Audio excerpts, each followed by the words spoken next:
Assalamualaikum warahmatullahi wabarakatuh. Perkenalkan, nama saya Bayu Prabowo. Saya mengajar di SMP Negeri 4 Roya, Kabupaten Cilacap. Saya mengambil mata pelajaran Ilmu Pengetahuan Sosial. Saya mahasiswa PPG Guru Tertentu tahap 1 tahun 2025 di LPTK Universitas Pendidikan Indonesia dengan NIM 2437780, Prodi Ilmu Pengetahuan Sosial. Ini kartu identitas saya sebagai tanda bukti keabsahan data diri saya. Saya akan melaksanakan uji kinerja di SMP Negeri 4 Roya. Berikut video praktek pembelajaran saya. Ya, Assalamualaikum warahmatullahi wabarakatuh. Waalaikumsalam warahmatullahi wabarakatuh. Oke, sebelum pembelajaran pada pagi hari ini dimulai, mari kita berdoa bersama-sama. Silakan ketua kelas untuk memimpin berdoa. Siap, gerak. Berdoa mulai.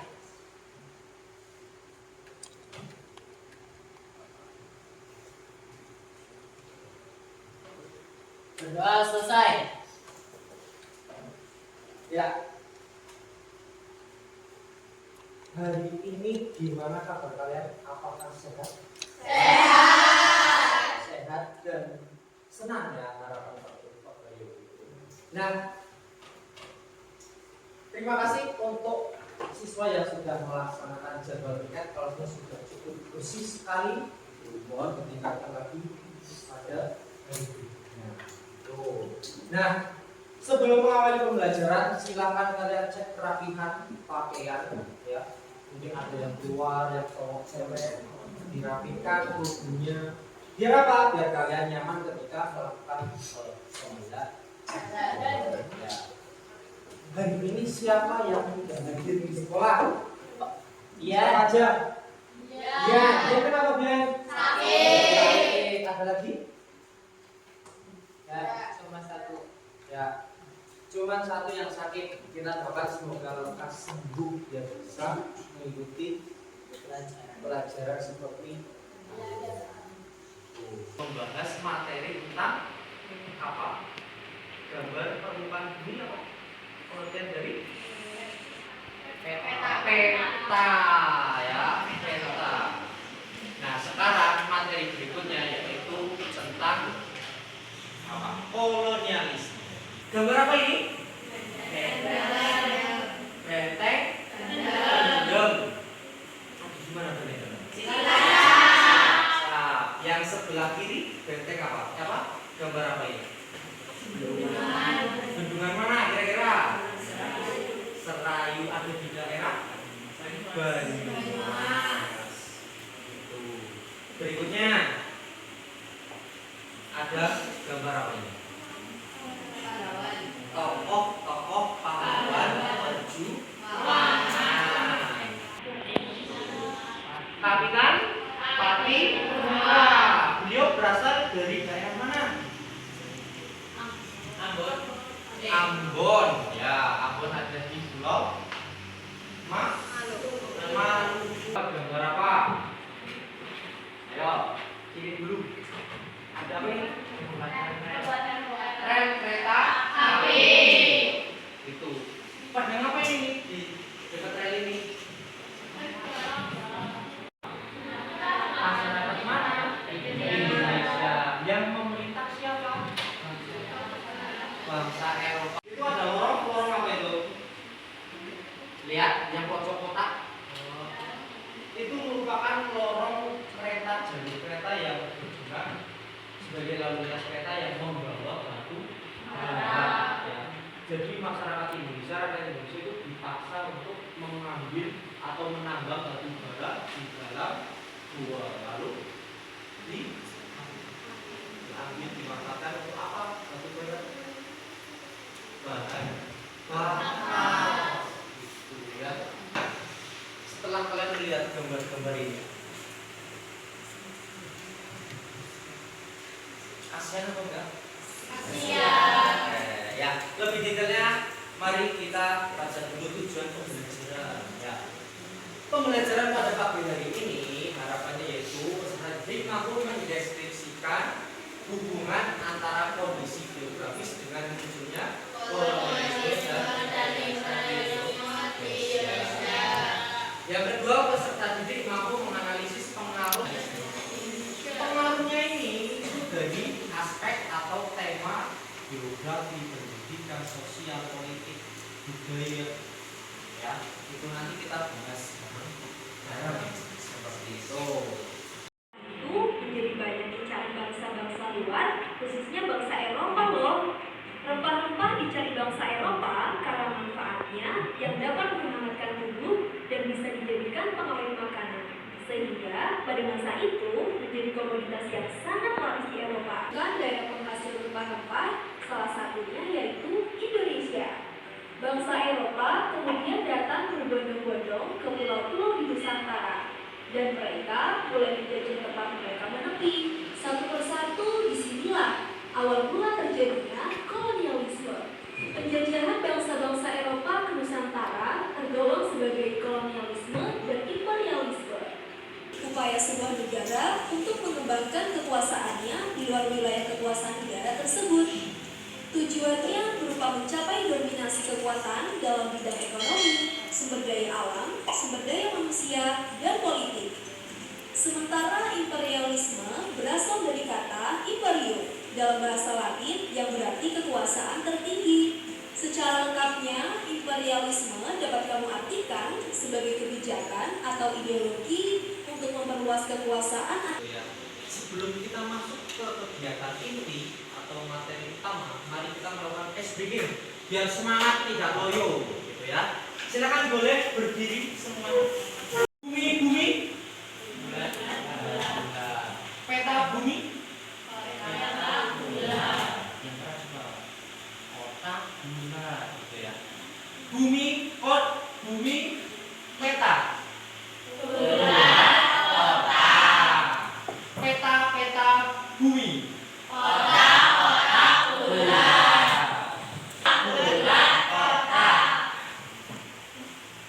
Peta bumi peta.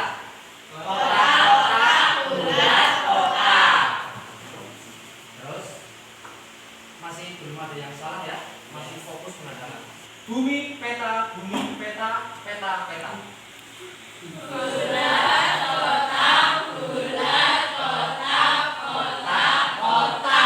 Nah, ada anak dua siswa yang salah, berarti ada siswa yang belum fokus. Ulangi lagi. Peta bumi.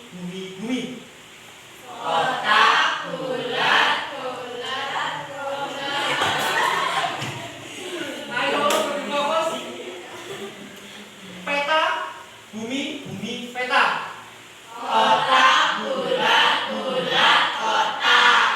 Nah, udah fokus? Oke. Ini ada sebuah video yang menanyakan sebuah tanam paksa dan kerja paksa.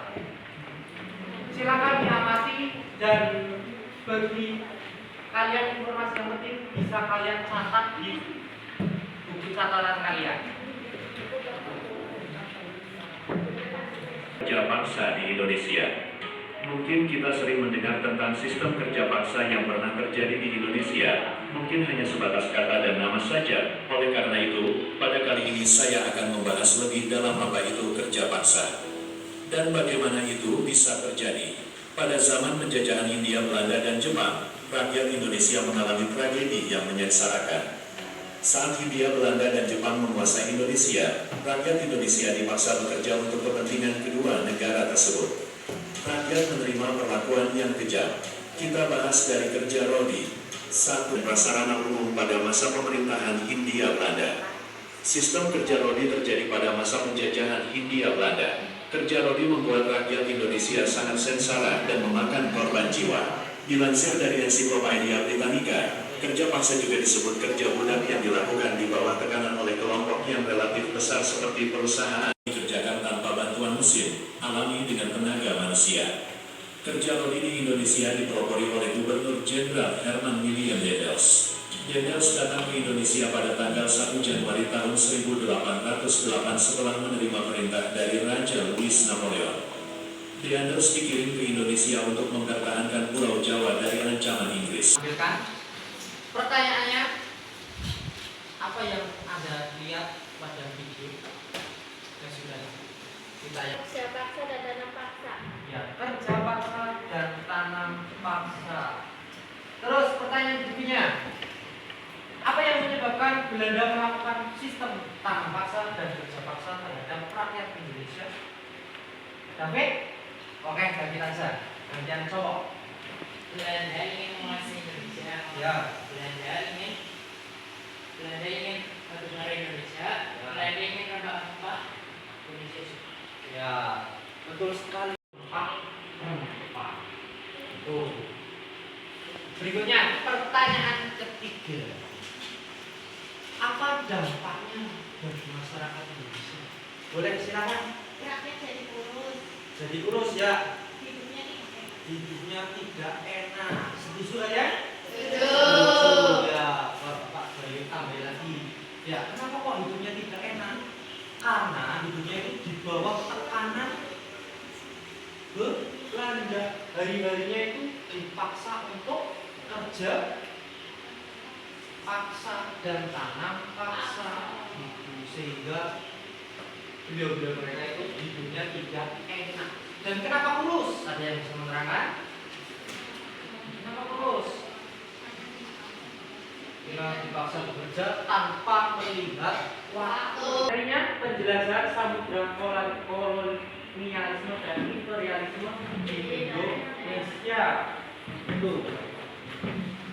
Ya, kita membahas tentang kondisi geografis Indonesia. Kedua, Indonesia memiliki iklim Tropis. di mana iklim tropis itu sangat cocok untuk Pertanian. tepatnya menanam rempah-rempah. Yang ketiga, secara geografis Indonesia memiliki kekayaan alam melimpah, terutama rempah-rempah, ganda, cengkeh,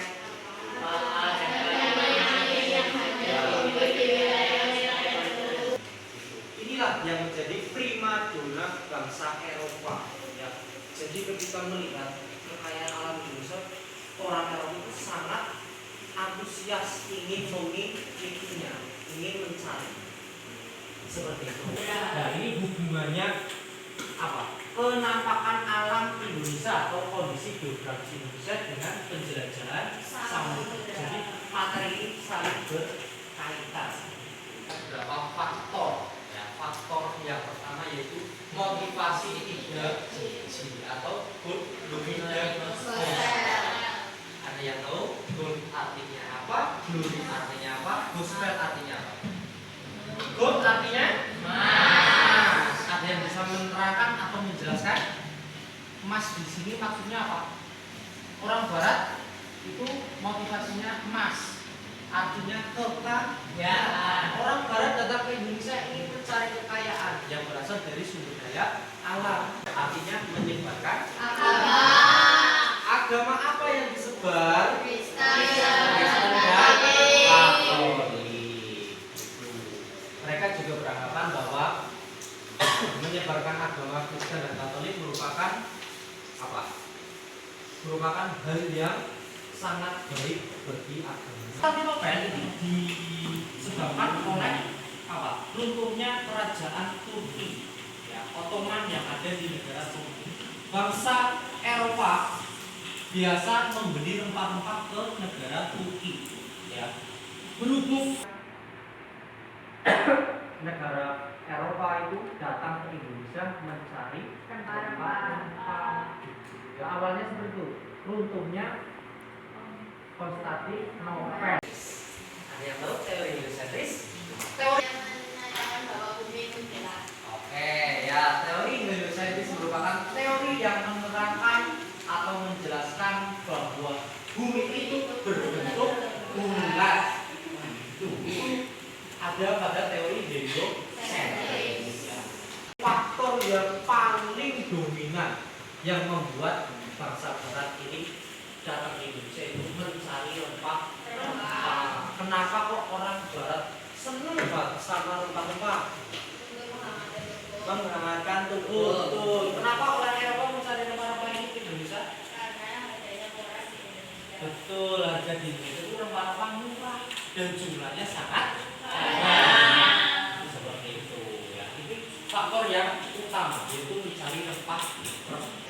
Jika terjadi gagal panen, maka kerugian ditanggung pemerintah. Faktanya ya, di lapangan itu ketika gagal panen itu yang menanggung kerugian yaitu petani. Pertama, beban kerja berat dan waktu tanam padi berkurang, kelaparan dan kemiskinan, penderitaan fisik dan mental karena kerja paksa, hilangnya hak atas tanah dan kemandirian petani. Seperti jalan raya, jalan kereta api, jembatan, benteng, terus bendungan, dan dampak kerja paksa. Fisik dan mental rakyat sangat menderita. Ya. Yang kedua, Lahan pertanian rakyat terbengkalai karena harus bekerja untuk pemerintah kolonial. kelompok. Ada berapa nanti? 25 ya, kita bagi menjadi 5 kelompok. Silakan kalian mengelompok dengan kelompoknya masing-masing.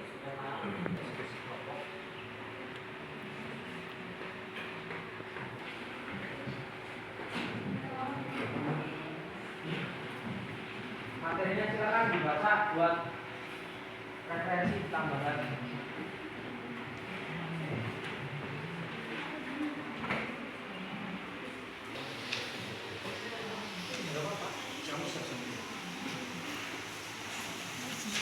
Ya, itu merupakan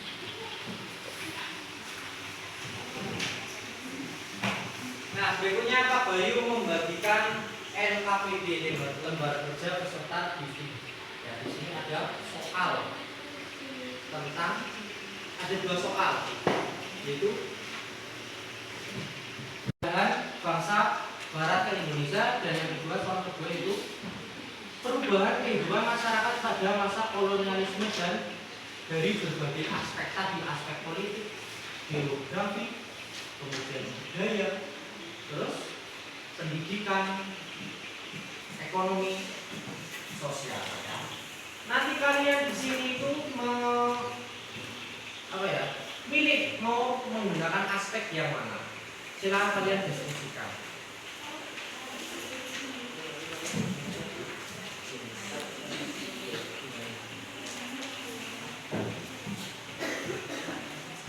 Gimana?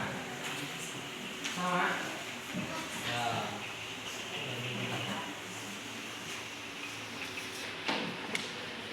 Silakan 2 soal ini kalian diskusikan dengan kelompok kalian. Kemudian setelah selesai kalian tinggal mempresentasikannya di depan. Ya, masing-masing kelompok maju semua mempresentasikan.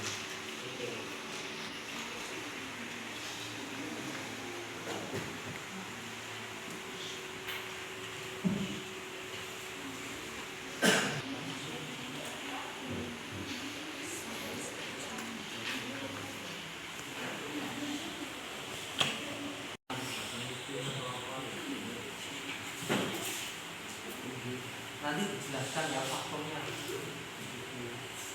Oh ya, kalian bisa memanfaatkan teknologi berupa handphone kalian. Ini kelompok apa namanya? Kasih nama pahlawan Sultan Hasanuddin. Oke, dikasih nomor kelompok 2. 3. Nama kelompoknya apa? Imam Bonjol. Tuanku Imam Bonjol. Oke, ditambahi kelompok 3 ya. Nadine dikasih nomor yaitu kelompok sini kelompok Diponegoro. Silakan bicara kelompok 5. Pendidikan. Oke, berarti nanti kalian menjelaskan dampaknya terhadap pendidikan akibat kolonialisme ya, diterapkan. Kelompok 4. Oke, berarti nanti bisa menerapkan masyarakat, bisa ya, khususnya di bidang politik itu diterapkan tentang ekonomi yang sekarang itu kan merupakan salah satu imbas atau dampak dari kolonialisme zaman dahulu. Dideskripsikan seperti itu.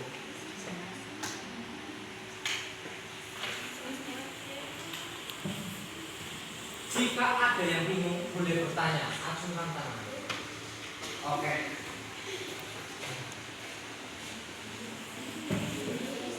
Bisa menggunakan kaki ini juga. Ya, oke.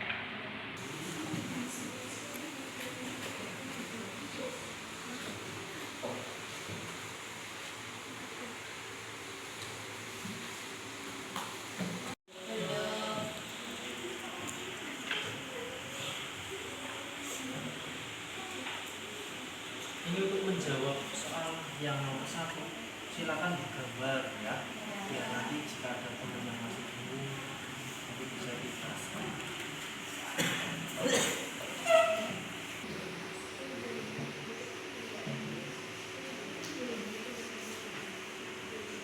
Kelompok dari pahlawan Nabi. Oke, ayo kita maju presentasikan di depan. Semuanya maju. Waalaikumsalam warahmatullahi wabarakatuh. Perkenalkan, kami dari kelompok 4 akan mempresentasikan hasil tugas yang kami kerjakan. Tema yang dipilih politik. Hasil diskusi 1. Jelaskan faktor-faktor pendorong penjelajahan bangsa barat ke Indonesia. Jawab teori heliosentris. Teori heliosentris merupakan teori yang menjelaskan bahwa bumi itu bulat. 2. Bagaimana perubahan kehidupan masyarakat pada masa kolonialisme dari beberapa aspek? Jawabannya adalah perubahan aspek politik. 1. Sistem pemerintahan kerajaan digantikan oleh sistem birokrasi kolonial. 2. Raja atau sultan hanya menjadi alat penjajah, gubernur lokal. 3. Terjadi penghapusan sistem kekuasaan lokal secara bertahap. 4. Muncul organisasi modern dan kesadaran kebangsaan. Izin bertanya, jawaban nomor 1 tentang teori heliosentris bisa diterangkan atau diterangkan ulang dengan cara gambarkan atau apa itu? Ya, itu. Ada siswa yang tanya tentang teori heliosentris. Mungkin Mas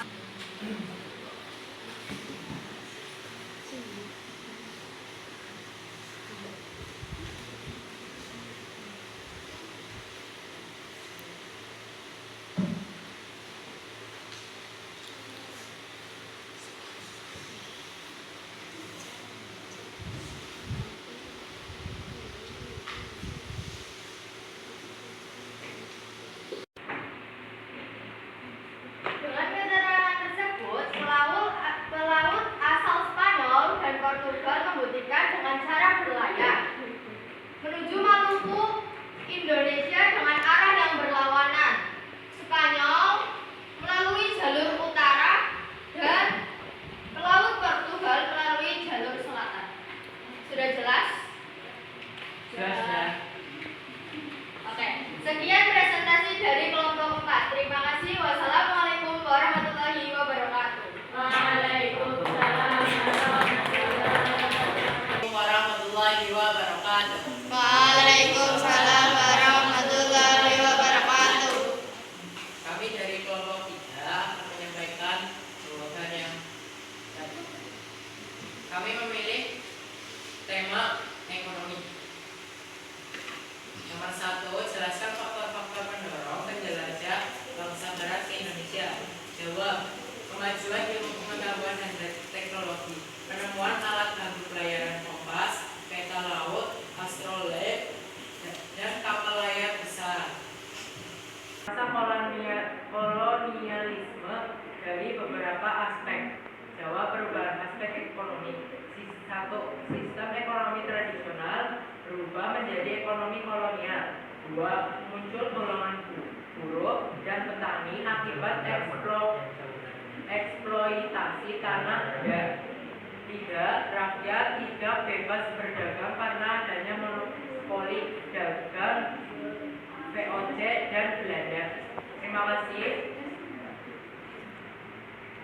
Terima kasih. Ya, masih ada yang gantikan nggak untuk kelompok 3? Nggak ada ya? Udah paham semua? Sekarang kembali ke tempat. Ya, mari kita evaluasi bersama tentang hasil kerja pokok kalian ya, diskusi pokok kalian bersama-sama. Jadi kalian sekarang sudah paham ya tentang adanya faktor kedatangan bangsa Barat ke Indonesia. Pertama faktornya apa? Motivasi 3G atau go. Yang kedua, Runtuhnya runtuhnya Konstantinopel. Yang ketiga, Kemajuan Tiongkok. yang keempat, Pembuktian teori heliosentris. yang kelima, Mencari rempah-rempah. Oke, sudah paham semua? Sudah. Kemudian soal yang kedua itu tentang apa? Perubahan masyarakat Indonesia. Pada masa kolonialisme. Dan dilihat dari berbagai aspek sosial. Contohnya apa tadi? Kelompok yang menerangkan sosial. Stratifikasi sosial berubah menjadi sistem kasta. Ya. Gimana? Sistem pemerintahan kerajaan digantikan oleh sistem birokrasi kolonial. Ya, itu di bidang politik perubahan masyarakatnya menjadi seperti itu. Berikutnya, bagaimana perasaan kalian setelah mempelajari materi kolonialisme ini? Senang. Menyenangkan. Menyenangkan, ya. Terus seru. Pembelajaran mana yang paling menarik?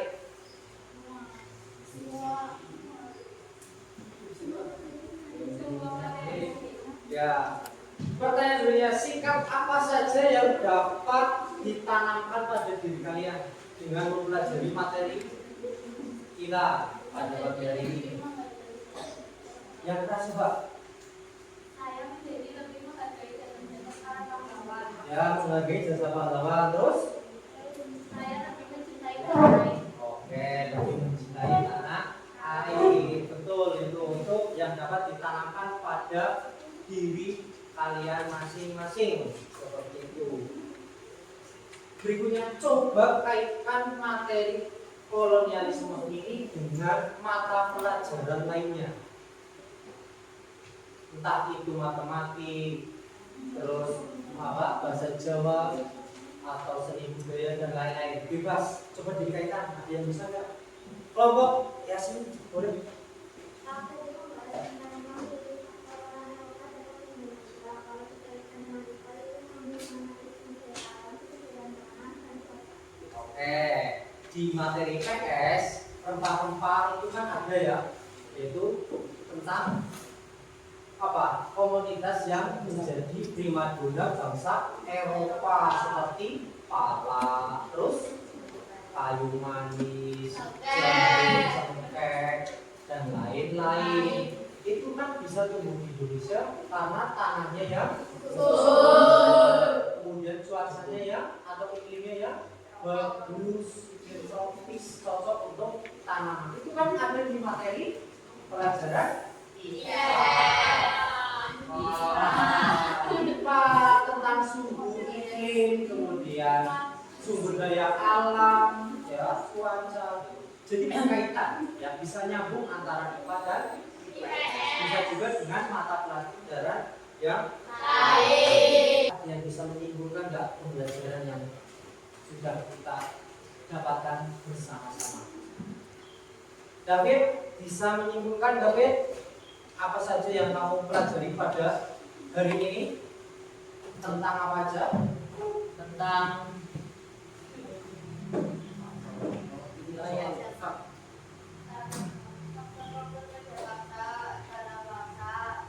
Ya, tentang materi tanam paksa, kerja paksa. Terus ya, faktornya yang menyebabkan orang Eropa Barat seperti Belanda, Inggris, Portugal, Spanyol pergi datang ke Indonesia. Ya, faktornya kalian sudah tahu. Terus apa adanya tanam paksa. Terus perubahan masyarakat Indonesia dengan adanya penjajahan. Terima kasih kalian berpartisipasi aktif dalam pembelajaran pada pagi hari ini. Semoga bisa dipertahankan pada pertemuan berikutnya. Dan sebelum saya akhiri, Assalamualaikum warahmatullahi wabarakatuh.